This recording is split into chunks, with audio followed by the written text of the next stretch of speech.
Welcome. Hello.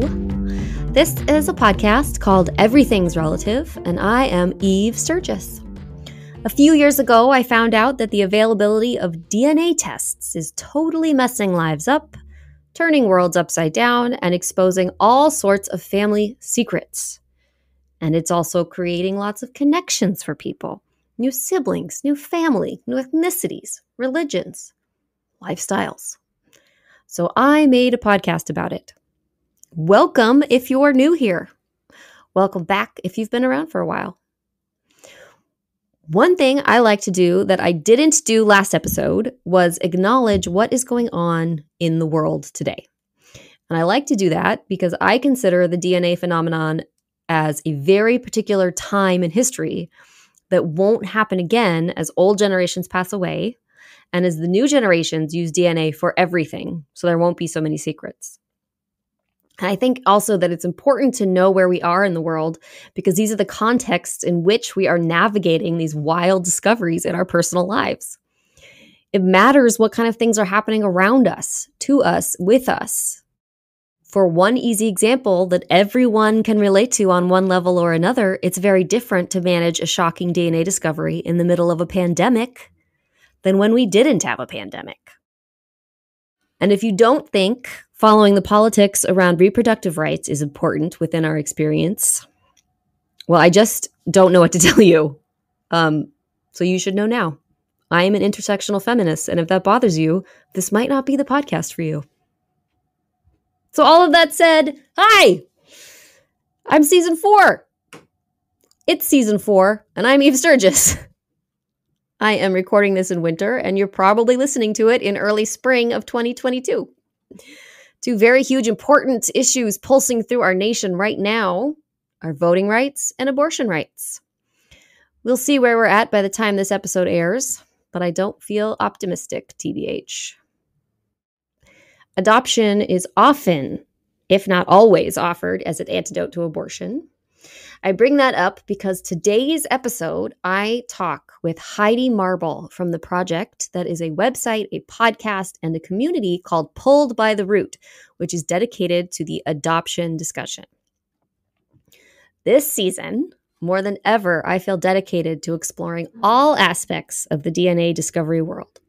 Not just NPEs like me, but I want to explore all the ways that late discovery adoptees and donor-conceived individuals are here with us too, and explore the similarities and differences between all of us.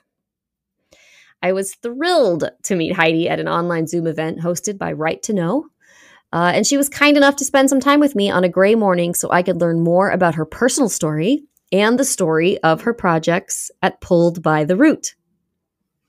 Here we go. So let's just talk about you, and you're working on all these projects, it seems like, simultaneously. So I want to know about that. But also let's start with sort of if you have a synopsis of your adoption story and or like how you became involved with the adoption community so much. And then I also think we should talk about how what you're working on and overlaps with like late discovery adoptees, and what the similarities are for all yeah. Yeah, that's great. So who are you? Well, who am I? Well, my name is Heidy Marble. I am a domestic adoptee. I was born in 1965. And my childhood, we don't have enough time for that, but I was very attached to my adopted mom. She was my person, like the love of my life. And I was reassured my whole life that our love was strong and sturdy.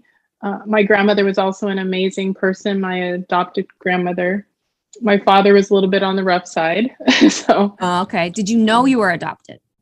I always knew that I was always adopted. Knew. Okay. Always knew. And I felt special like a princess. Never saw a problem with it, really, until I went to find my birth family after the birth of my son. And when I made that decision, I lost the love of my adopted mom, and it crushed me. Oh. And so some of the important points about this and what led me to the work I'm doing now is when I discovered my biological mother, she had breast cancer, genetic breast cancer. A year later, I was diagnosed with inflammatory breast cancer and had to fight for my life. And had I not met my biological mother, I would not have known to inquire about the breast cancer because I was so young, and I would not be here with you now. So that really leads to the point of, like the right to know, and how it bridges to all of us who don't have access to our history. And I think that's where the bridge crosses with late discovery adoptees and NPEs. And we are all seeking our identity and the truth so that we can better cope with our own life and the life of, if we're parents, we're passing it on. So that destruction of that relationship was a 20-year battle. And now my mothers are gone, and I'm left with this huge heap of pain. And I started to work through it by writing my book. So that was a way for me to get out all my experiences. Yeah. Yeah. Wow. I have another question. I mean, it's really just about your mom feeling so offended by you looking for your bio mom. Clearly you would have already explained this, but the connection between breast cancer did not calm her fury or help her understand any of that. She didn't, it just felt like too much of a betrayal all around. Yeah. And I really thought that my pending death would be, if that's not going to work, there's nothing really left. And so I was wrapped in shame in that relationship for all of those years. And it was just so painful not to be able to heal that. I can't even imagine. Yeah. You were so shocked, I imagine, right? Like, I was shocked. And I mean, I understand the threat. I get it, but in my way of thinking, if she could have white knuckled it and embraced it and gone through that process with me, it would have made us even closer. There was nothing that was going to replace the bond that we had. But I think what's so upsetting is it was just the rejection of the truest self. Because when you're a person who is adopted, or you have, a late discovery adoption, or all of these other aspects, you're a multifaceted being. And you can't just erase that part of who you are. It's way too strong. So it felt like the ultimate rejection. I think we both felt rejected by each other, and we could never really resolve it. And so that led me to the work I'm doing now, because I had to step outside of my own pain and start to look at the larger issues, and being able to speak about them and realize that a lot of them are universal. It has been such a healing and eye-opening process. Yeah. Wow. Heidi, you haven't even gotten to what you're working on. And I'm already moved by your story and your presence. So you started to write. Yeah. And that has led, tell me more. So I wrote my first book about breast cancer in 2006, and I became an advocate for breast cancer. And I really thought that was my advocacy, not really understanding this huge underlying belly that was swaying, full of all this other pain. So I started to write my second book as a follow-up to my survival, to extend that idea. And every time I would sit down, I wasn't writing about the survival of breast cancer. I was writing about what I was going through with my mom. And I have this program called Scrivener, and it's a writing program, and it's almost like a journal.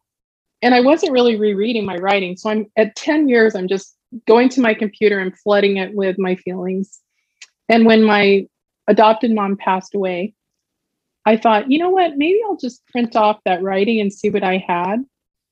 And it was literally, I talk about it like it was a birth. I'm standing in front of the printer, and almost 400 pages came out. Whoa. And as I held it, I realized that this was a book.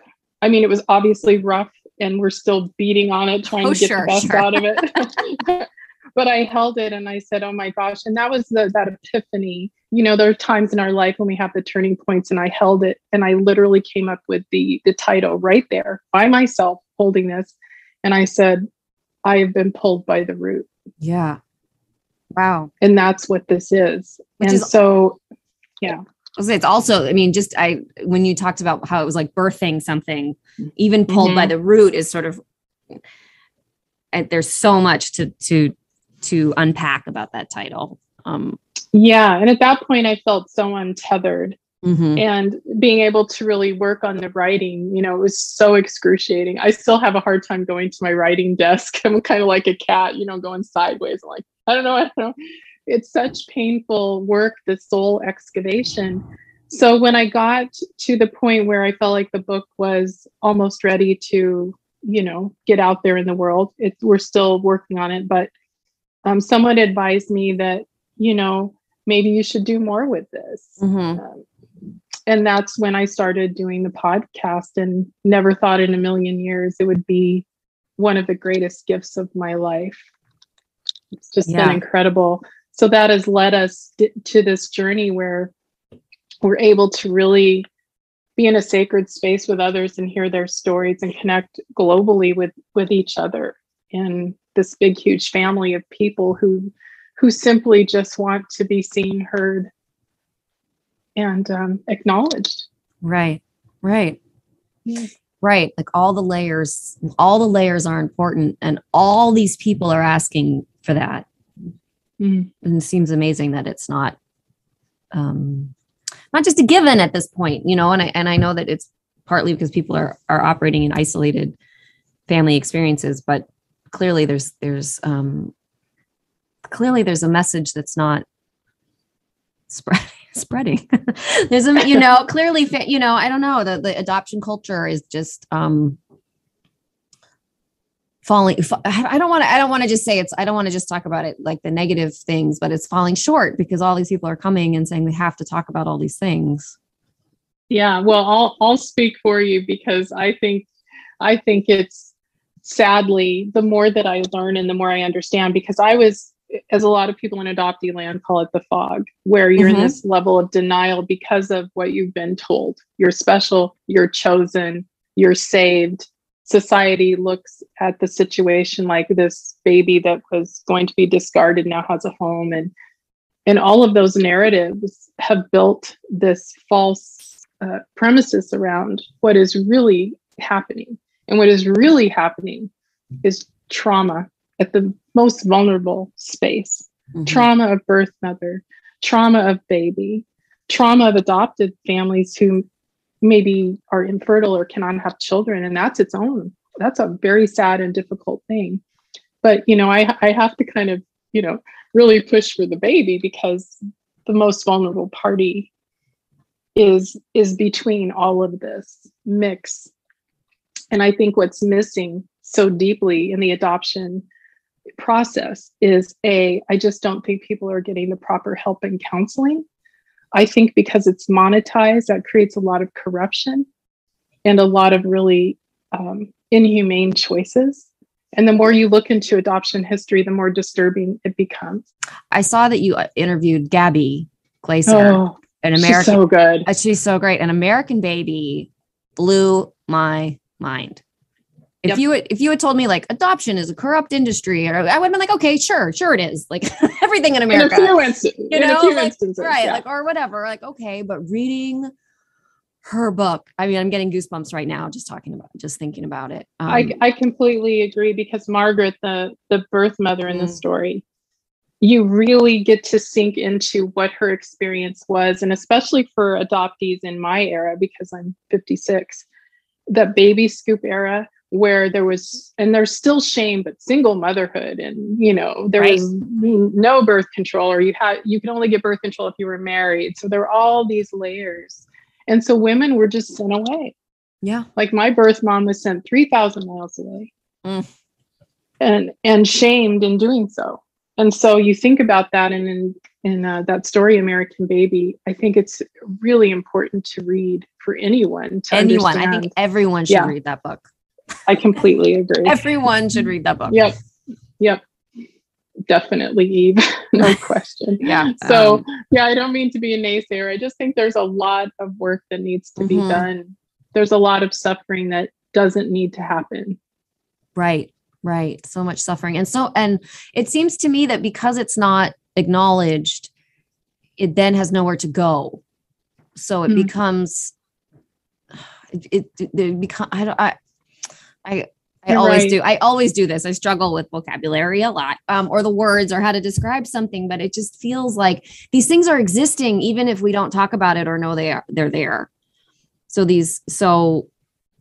so that's what I want to say. You and these and a lot of advocates right now for adoption are trying to put language to all of these elements that didn't otherwise didn't exist with language, but were affecting you like on the inside. That's very perceptive. That's very perceptive. Mm-hmm. I think that's really amazing. I don't know, like I just that's really powerful work to create the words of this presence or layer or what, whatever you want to call it. So you've got this book you're working on, Pulled by the Root.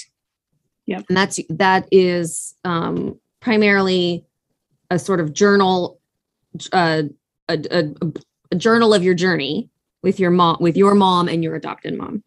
Yeah, it's a really unique format because I flesh out each character one at a time. Each of them have their own space. There's very little overlapping. So you get to drop right into these scenes with these really influential people in my life, my birth family, my bio family, my husband, my son. What's interesting is my partner, who's a friend. She's not my therapist. I wish she could be, but we're friends first. She's a psychiatrist. And so what she's done is we've created this pairing with our chapters where she does a reflection on what I've just written from a really interesting angle. And so you get to read my version and then her interpretation. So we're really excited to share that formatting because it really starts to get into the psychological things that are happening to me. And you can see through the book how I'm changing and how my thought process is changing. And we hope that that'll be helpful to people, that they can see themselves, from the very real nature of my story and then from that psychiatric point of view. So we're really happy to share it, and we hope it finds a good home soon so that we don't have to print it on our own. Right. I love that. And I actually just talked to somebody and have been thinking about the way that so many of these books, and they're all great, and everyone's story deserves to be told, and everybody's perspective is important, but without bringing in experts, for lack of a better word, I'm not sure who to trust. Yeah, and that's fair. Like, I wouldn't want someone to trust me when I was in the thick of it. Mm-hmm. I don't even know how to save myself. So having that objectivity, somebody to come in who can look at it and say, I understand what's going on, and here's a way to help move you through this.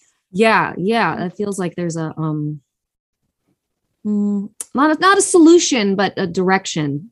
Yeah, for sure. That I really appreciate.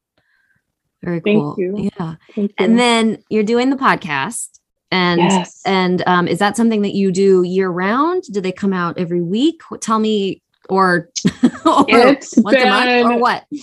Okay, so this has been such a whirlwind. We started in March of this year, and we have already finished 70 interviews. I was just about to say, you have so many up on the website. How did you just start?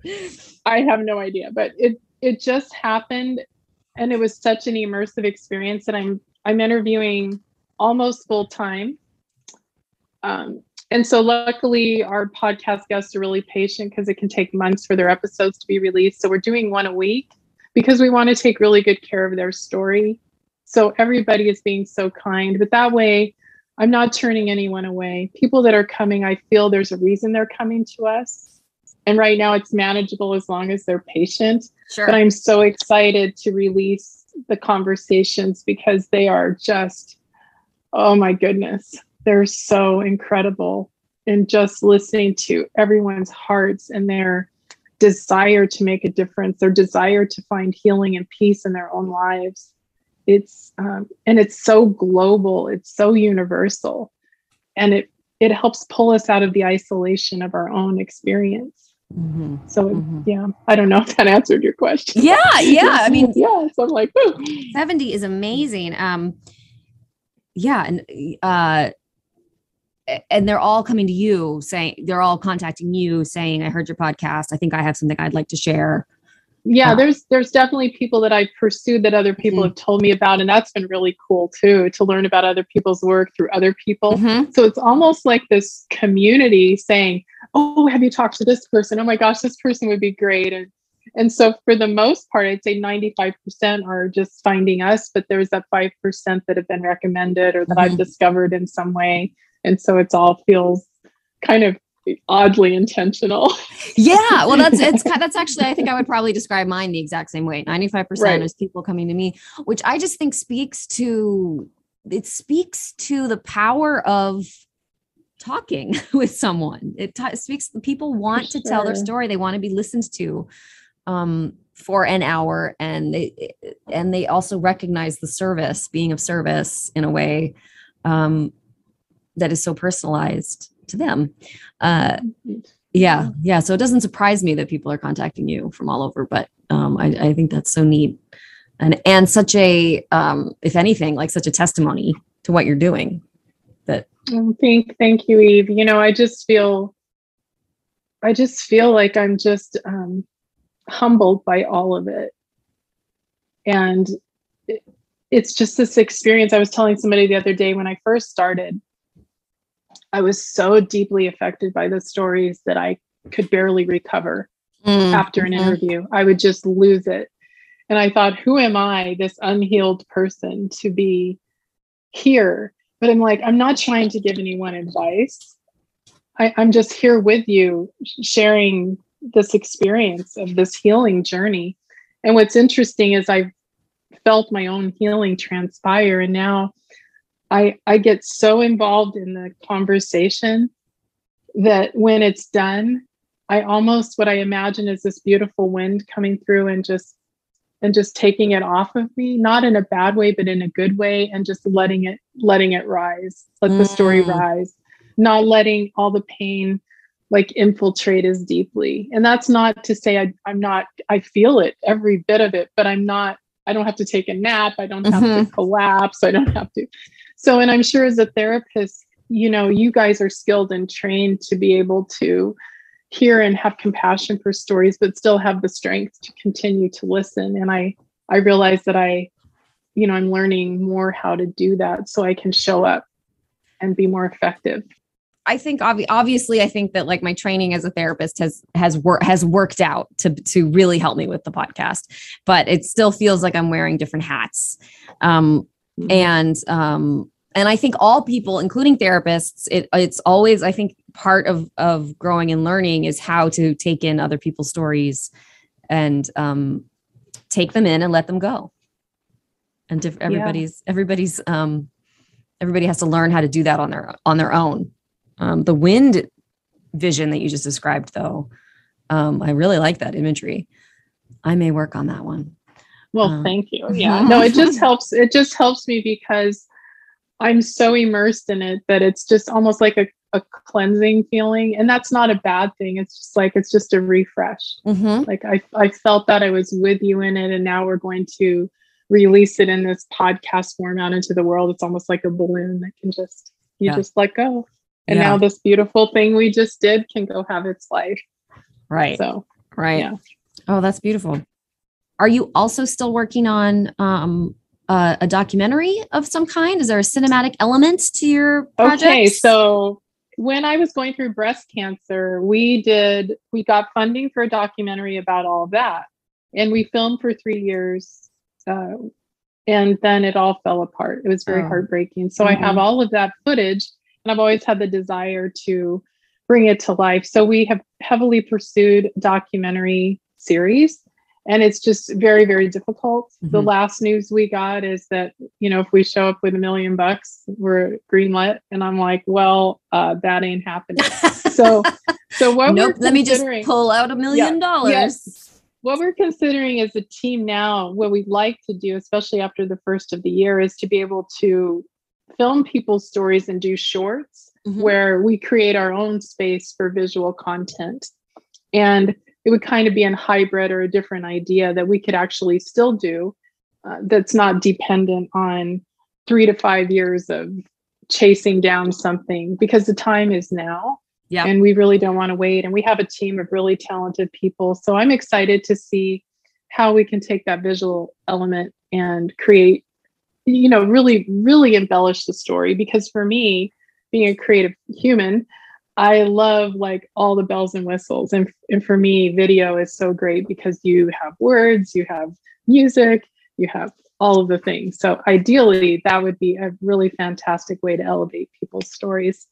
So yes, the cinematic part has always been a huge dream for me. It's just learning how to modify that.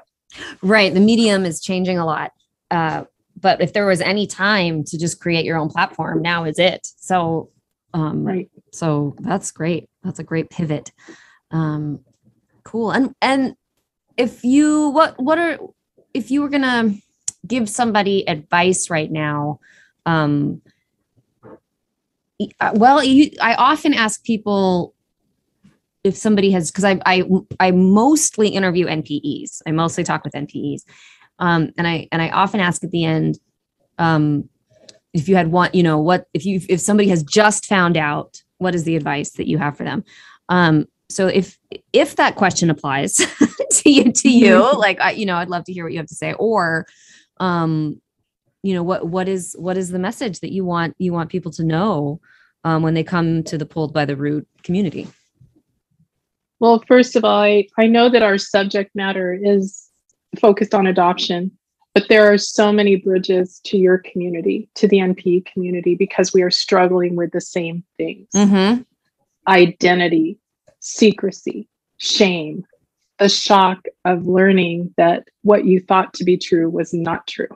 Mm-hmm. These are very difficult things. And I think we have a beautiful opportunity to collaborate with each other and listen, because it all boils down, with the organization, The Right to Know, where you and I were, that statement in my mind is a human rights statement. The right to know where you came from matters, mm-hmm. even if that truth is difficult. Mm-hmm. We deserve to know where, and that's not an entitlement thing. It just should be a given. And the identity crisis that we all go through and experience, yes, it has different components and you can plug in different things, but having to rebuild yourself after being dismantled by this kind of news, or maybe the revelation, like the adoptees coming out of the fog, it is a real thing. And I think my message is to seek out appropriate help with someone like you, where you can really work on your issues one-on-one, and then being able to join in community with others who understand. And I think the fact that we can listen to these voices, it actually, like you said in the beginning, it puts words to the things that we haven't been able to say or articulate, and we can see ourselves and others in these elements that we are sharing, words and film and podcasts. So, mm-hmm. Yeah. I love that. Find professional help and become and join a community. Or find a community. I love that. If you like chocolate and wine like I do, you can. That's not advice. Yeah, no, I know. That's more of a confession. Right. Yeah, and those not so good coping mechanisms that some of us have. In moderation, everything in moderation. Oh, Eve, thank you so much. This was such a special time with you. You are a bright light, and I'm just so happy to know you and to be able to share my heart on your podcast. And I just think that your listeners are amazing. And please, everyone, don't give up. You're incredible. I'm so glad you were born. I'm so glad you're here. We can do this. Yeah, I think being a part of this community, the Right to Know community, or the MPE community, like all of us, it makes "I'm so glad you were born, I'm so glad you're here" becomes a much more powerful statement than when I just say it to somebody for their birthday. Amen, hey, glad you were born. But in this world, in our world, that is it's heavy. There's weight to it. There is heavy because I think we ask ourselves, why am I here? Mm-hmm. Mm-hmm. If I'm this mistake or this problem or this thing to fill someone else's need, boy, it really messes you up. So I appreciate you saying that, because we just need to remind each other that our existence is intentional and we're supposed to be here. Right. And we can honor that. Absolutely. I love that. Well, thank you so much for giving me give you some morning. I'm like, please keep me posted about Pulled by the Root, the book coming out, and anything else that's happening, so that I can make sure that my listeners know. Thank you, Eve. Yeah. And I'll make sure that I've got resources on my website, that lead people to you. I actually, am working on buffering up my adoption resources. So, perfect timing to connect with you today. So we'll be in touch. Okay. Well, look forward to it. So, listeners, whether you come from adoption or not, go check out pulledbytheroot.com to see all the different mediums that Heidi and her colleagues are exploring. There's podcasting, there's art. It's all very cool. So fun to talk with her. I felt so embarrassed with Heidi because I had tried to communicate with her a few days prior to the meeting. And, when you're feeling mixed up about what day it is of the week. So I kept referring to her interview as being tomorrow in my notes. And she was sending me all these notes back that were like, I thought our interview was Friday. I thought it was Friday. And it was Friday. Friday was not tomorrow. And it just made me feel so disorganized. But maybe I am. Despite my disorganization, I have some exciting announcements to make here at Everything's Relative. So during this break, I was not just sitting on my haunches. I was working on something that I have longed for here in the DNA discovery community, and it's just about ready and available, so I feel like I can start making announcements about it. I have been working as a therapist to create a process journal for us. It's called Who Even Am I Anymore? And it's for NPEs, late discovery adoptees, and the donor-conceived community. It's finally being published. By the time this episode airs, the journal will be ready for pre-order on my website if it's not already available for regular order. This has been a passion project for me that I really believe that we need. And I worked with colleagues to create something that I really think will be a fantastic tool for anyone who has had the unique experience of a DNA shock. I created prompts and I give you plenty of space to write. And my goal was to create a contained process for anyone looking for a way to move through their thoughts and feelings of what is often a life-changing experience of a DNA discovery. I believe it's the first journal of its kind, so I'm really proud of the work that I put into it. I'm so excited to get it out into the world. So remember this part. Who even am I anymore? A process journal for the NPE, late discovery adoptee, and the donor-conceived communities. And it was created by me, Eve.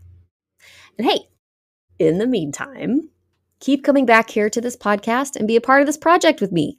Follow us on Instagram and Facebook at Everything's Relative Podcast. Email me, eve@everythingsrelativepodcast.com. And why don't you share this podcast with someone you know? Or leave a review on your podcast platform. And come back next week. Thank you so much for all your support in all of the ways. This is Everything's Relative. I'm Eve Sturgis. And this pandemic isn't over yet. Wear your mask and wash your hands. Bye-bye. Everything's Relative with Eve Sturgis is produced by Eve Sturgis and Kaylin Egan and edited by Joy Rumel. Logo designed by Ivy McNally and music is used with permission from Goodbye the Band. Eve is a licensed psychotherapist, but her podcast episodes are not therapy sessions.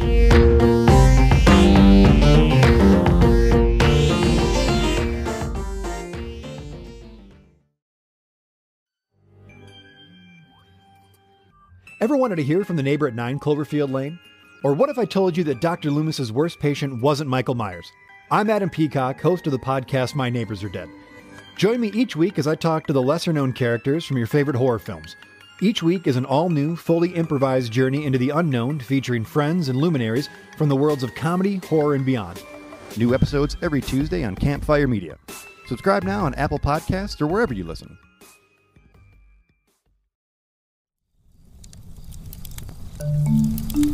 Campfire.